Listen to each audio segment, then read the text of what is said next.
A day in my life nga nagtrabaho diri sa bansang Kuwait.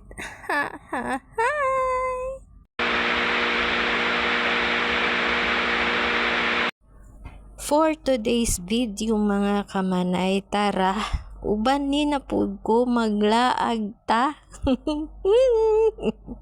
Laagan kaayo ko mga kamanay ba. Bitaw oy, kani nga time nga nagkuha ko og video is mao pud ang adlaw nga nag-day off ko. Og nagakuha jud ko og mga picture or video kay ngano man. Syempre, dili na baya ako bata mga kamanay. Ug moabot ang panahon ug time nga dili na ko makapagtrabaho.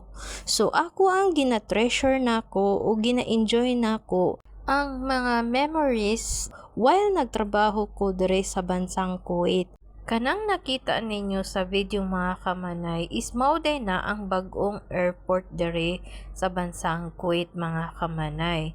Maudi ay nga ni agi midri ang mga kamanay kay naa manggoy sunduon si kuya mga kamanay, kumbaga agian rapod namo pero parehas rami og paadtuan sa tinuod lang mga kamanay, perte gyud kalayo ning amo ang giadtuan pero okay lang pud sa ako kay at least makaturtur pud ko mga kamanay. Og kabalo ba mo nga as in nindot kaayo diri ang mga kamanay kung makita gyud nimo sa aktual. Nice ang iyang view ug ambience. Depende lang sa tao na maka-appreciate. Unya, ganahan pud ko nga maglaag-laag o magsakay-sakay ko aning taxi mga kamanay. Kay para man lang ma-refresh nga ako ang utok mga kamanay. Kay ako manggod sulod sa isa ka bulan mga kamanay naara gyud ko sa balay sa akong amo. Wa gyud gawas-gawas maliban na lang kung naa sila'y okasyon sa ilahang pamilya. Unya, kauman na sila'y plan nga mag-adto og chalet or dili kaya mag-adto og mga park mga kamanay. Pero dili gyud na siya adlaw-adlaw or weekly mga kamanay. Kay syempre, naapod baya ako'y trabaho sa sulod sa balay mga kamanay.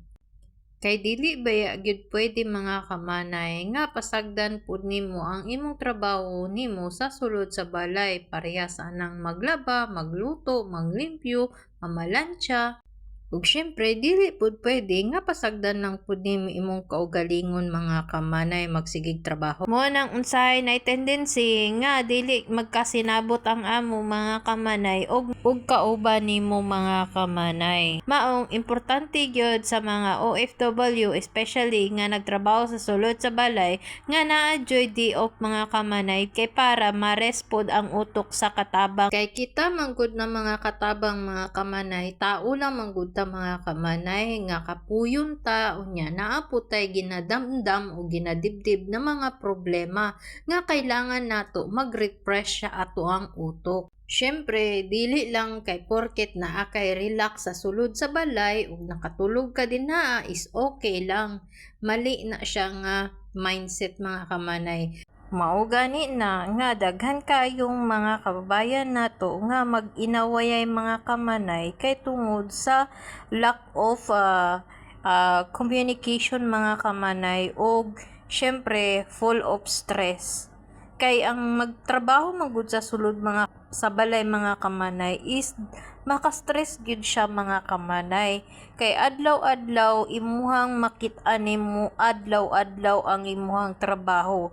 Og permanente walay pagbag-o og daily gyud nimo na nga imuhang atubangon mga kamanay.